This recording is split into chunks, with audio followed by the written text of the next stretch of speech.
여러분, 눈을 감고 상상해 보세요. 반짝이는 타임머신이 여러분 앞에 서 있습니다. 문을 열고 들어가면 단숨에 2007년으로 돌아갈 수 있어요. 그때 세상은 어땠냐고요?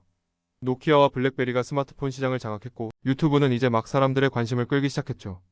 그런데 바로 그해 2007년 1월 9일 샌프란시스코의 한 무대에서 스티브 잡스가 아이폰을 공개하며 세상의 흐름을 완전히 뒤바꿨습니다. 여러분이 그 순간으로 돌아간다면 가장 먼저 무엇을 하시겠습니까? 저라면 망설임 없이 이렇게 외칠 겁니다. 애플 주식을 전부 사라. 왜냐고요? 그건 단순한 투자가 아니에요. 그건 미래를 바꿀 폭발적 성장 기업의 전 재산을 걸고 복리의 마법으로 부를 창출하는 여정의 시작입니다. 오늘 저와 함께 2007년으로 돌아가 장기 투자의 본질 확신, 인내 그리고 폭발적 성장에 올인하는 전략을 깊이 들여다보겠습니다. 이 이야기는 은퇴를 준비하는 중년 여러분, 그리고 사회생활을 시작하는 초년생 여러분께 드리는 메시지입니다. 불을 향한 길 지금 시작됩니다. 2007년, 저는 샌프란시스코 모스콘 센터에 서 있습니다. 스티브 잡스가 무대 위에서 검은 터틀넥을 입고 손에 든 작은 기기를 보여주며 말합니다. 우리는 전화기, 음악 플레이어, 인터넷 디바이스를 하나로 합쳤다. 관중은 숨을 멈추고 저는 심장이 쿵쿵 뛰어요. 아이폰. 이건 그냥 전화기가 아니에요. 이건 세대를 넘어 세상을 재정의할 혁신입니다. 그 순간 제 머릿속엔 단 하나의 확신이 자리 잡아요. 애플은 미래를 지배할 기업이다. 당시 애플 주가는 주당 약 5달러, 한국 돈으로 5만 원도 안 됐죠. 2025년 지금 그 주가는 250달러에 달합니다. 50배 성장, 100만 원을 투자했다면 5천만 원, 1천만 원을 넣었다면 5억 원이 됐어요. 이건 단순한 수익이 아니에요. 이건 폭발적 성장 기업에 올인하고 장기 투자의 힘으로 부를 쌓은 결과입니다. 왜 애플이었을까요? 피터 린치, 월가의 영웅의 저자는 이렇게 말했어요. 가장 좋은 투자는 여러분이 이해하고 믿는 기업에서 나온다. 2007년 아이폰을 본 순간 저는 알았어요. 이건 단순한 제품이 아니에요. 사람들이 매장에서 아이폰을 손에 쥐고 터치스크린에 감탄하며 새로운 세상을 꿈꾸는 모습, 그건 부를 창출할 신호였어요. 저라면 그때 애플의 비전을 분석했을 겁니다. 스티브 잡스의 천재적인 리더십, 매출과 이익의 꾸준한 성장, 앱스토어라는 생태계의 무한한 잠재력. 이 모든 게 애플이 기술과 문화를 선도할 기업임을 알려줬어요. 여러분, 장기 투자의 첫걸음은 확신입니다. 폭발적 성장을 이끌 기업, 그 스토리에 전 재산을 걸 수 있는 믿음이죠. 하지만 그 길은 결코 쉬운 길이 아니었을 겁니다. 2007년에 애플 주식을 샀다면 1년 뒤 2008년 금융위기가 닥쳤어요. 애플 주가는 반토막, 5달러에서 2.5달러로 곤두박질 쳤죠. 시장은 공포로 가득했어요. 애플은 터무니없이 비싸다. 노키아가 여전히 시장을 지배할 거야. 친구들은 소리쳤죠. 빨리 팔아 다 망한다. 그 순간 여러분이라면 어떻게 하셨겠어요? 여기서 장기 투자자의 마인드가 나옵니다. 피터 린치는 이렇게 말했어요. 시장의 소음은 투자자를 흔들기 위해 존재한다. 기업의 본질에 집중하라. 저라면 그때 애플 매장을 다시 찾았을 겁니다. 사람들이 여전히 아이폰을 사기 위해 줄을 서고 앱스토어가 폭발적으로 성장하는 모습을 봤을 거예요. 그건 일시적인 폭락이 아니었어요. 그건 기회였죠. 저는 전 재산을 더 투자했을 겁니다. 왜? 애플이 미래를 바꿀 기업이라는 확신이 있었으니까요. 이제 실제 이야기를 하나 들려드릴게요. 2007년 미국의 한 평범한 공무원 마이클이라고 해볼게요. 그는 아이폰 발표를 보고 단번에 매료됐어요. 동료들은 애플, 그냥 비싼 컴퓨터 회사잖아라고 비웃었지만 마이클은 달랐어요. 그는 주식 투자가 처음이었지만 용기를 냈죠. 퇴직연금에서 1,000만 원을 꺼내 애플 주식을 샀어요. 2008년 금융위기로 주가가 폭락했을 때 그는 두려웠지만 포기하지 않았어요. 그는 애플의 재무제표를 공부했죠. 부채는 적고 현금 흐름은 강력했어요. 그는 피터 린치의 책을 읽으며 마음을 다잡았어요. 폭발적 성장 기업은 시간이 지나면 빛을 발한다. 2011년 스티브 잡스가 세상을 떠났을 때 시장은 또다시 비관론으로 들끓었어요. 애플은 잡스 없이 끝이다. 하지만 마이클은 흔들리지 않았어요. 그는 아이패드, 애플 뮤직, 아이클라우드가 세상을 바꾸는 걸 지켜봤죠. 2025년 그의 1,000만 원은 5억 원이 됐어요. 마이클은 이제 은퇴를 앞두고 이렇게 말했어요. 그때 애플에 올인한 믿음이 내 미래를 바꿨다. 여러분, 이게 장기 투자의 힘입니다. 폭발적 성장 기업에 전 재산을 걸면 부는 현실이 됩니다. 복리의 마법, 이건 단순한 숫자가 아니에요. 복리는 여러분의 돈 이익을 낳고 그 이익이 다시 이익을 낳는 기적입니다. 애플 주식을 2007년에 100만 원어치 샀다면 연평균 2530%. 수익률로 18년 뒤 5천만 원이 됐을 거예요.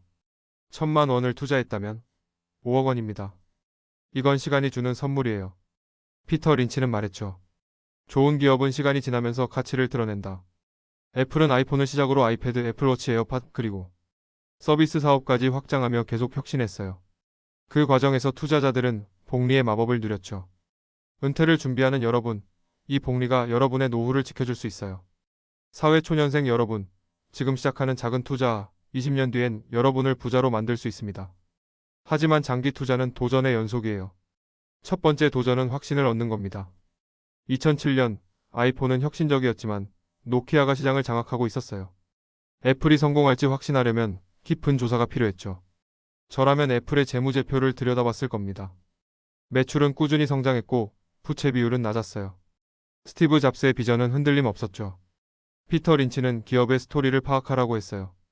애플의 스토리는 단순한 전화기가 아니었어요. 그건 세상을 연결하는 플랫폼, 앱스토어라는 새로운 경제였죠. 여러분이 투자하려는 기업의 스토리는 뭔가요? 그 기업이 10년, 20년 뒤 세상을 어떻게 바꿀지 그 비전을 믿어야 합니다. 두 번째 도전은 심리적 강인함입니다. 2008년 금융위기, 2011년 스티브 잡스 사망, 2016년 아이폰 판매 둔화, 이런 순간마다 시장은 공포로 가득했어요. 애플은 끝났다. 는 헤드라인이 신문을 도배했죠. 친구들은 빨리 팔아. 라고 소리쳤을 거예요. 하지만 장기 투자자는 다릅니다. 린치는 시장의 소음을 무시하라고 했어요. 저라면 매일 애플의 새로운 제품, 매출 보고서를 확인하며 확신을 다졌을 겁니다. 아이폰은 여전히 팔리고 앱스토어는 폭발적으로 성장했어요. 그건 단기적인 폭락이 아니라 더 큰 도약을 위한 준비였죠. 은퇴를 준비하는 여러분, 단기 손실이 두렵더라도 폭발적 성장 기업은 결국 회복합니다. 초년생 여러분, 지금은 적은 돈이라도 괜찮아요. 그 씨앗이 시간이 지나면 거대한 나무가 될 겁니다. 세 번째 도전은 올인하는 용기입니다. 여러분, 저는 폭발적 성장 기업에 전 재산을 거는 전략을 믿어요. 애플 같은 기업은 한 번의 성공으로 세대를 바꾸고 투자자들에게 엄청난 부를 안겨줍니다. 2007년에 애플에 올인했다면 위험했지만 그 보상은 어마어마했죠. 물론 모든 기업이 애플처럼 성공하는 건 아니에요. 그래서 확신이 중요합니다. 그 기업의 비전, 경영진, 재무 건전성을 철저히 조사해야 해요. 하지만 그 확신이 있다면 주저하지 말고 뛰어드세요. 린치는 작고 빠르게 성장하는 기업이 큰 수익을 준다고 했어요. 애플은 2007년에 그런 기업이었죠. 여러분의 전 재산을 걸 만한 기업, 그 확신이 부를 만듭니다. 한국의 한 사례를 더 들려드릴게요. 50대 은퇴를 앞둔 직장인 은정 씨의 이야기입니다. 2007년 그는 아이폰 발표를 보고 직감했어요. 이건 세상을 바꿀 거야. 그는 주식 투자를 처음 해보는 터라 무서웠지만 퇴직연금 1,000만 원을 전부 애플 주식에 투자했어요. 2008년 금융위기 때 주가가 반토막 났을 때 그는 잠을 이루지 못했죠.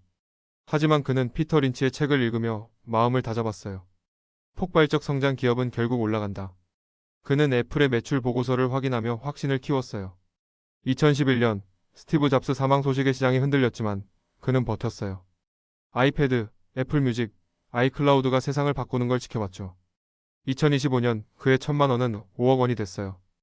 은정 씨는 이제 은퇴 후 꿈꾸던 세계 여행을 계획하며 이렇게 말했어요. 애플에 올인한 그 용기가 내 인생을 바꿨다. 여러분, 이 용기 여러분도 가질 수 있습니다. 자, 이제 현실로 돌아와 봅시다.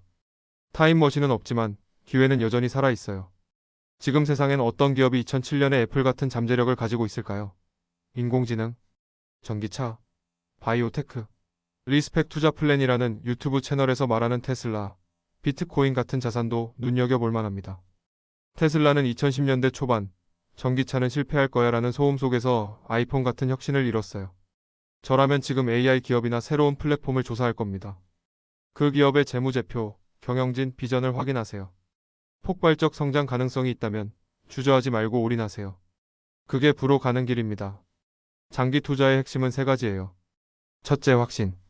미래를 바꿀 기업을 찾아 전 재산을 걸 믿음을 가지세요. 둘째, 인내심.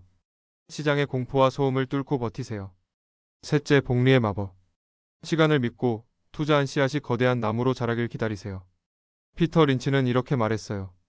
투자는 호기심과 기다림의 게임이다. 은퇴를 준비하는 여러분, 지금 폭발적 성장 기업에 투자하면 그 복리가 여러분의 노후를 책임질 겁니다. 초년생 여러분, 지금 100만 원이라도 투자하세요. 20년 뒤 그게 5천만 원, 5억 원이 될 수 있어요. 2007년에 저라면 아이폰의 비전을 믿고 애플의 전 재산을 걸었을 겁니다. 18년을 기다렸을 겁니다. 그리고 그 결과 저는 부자가 됐을 거예요. 여러분도 지금 그 기회를 잡을 수 있습니다. 오늘 여러분의 삶에서 다음 애플을 찾아보세요. 그 기업의 스토리를 믿고 용기를 내세요. 그 작은 결정이 여러분을 억만장자로 만들 수 있습니다. 여러분의 투자 꿈 어떤 기업에 걸고 싶으신가요?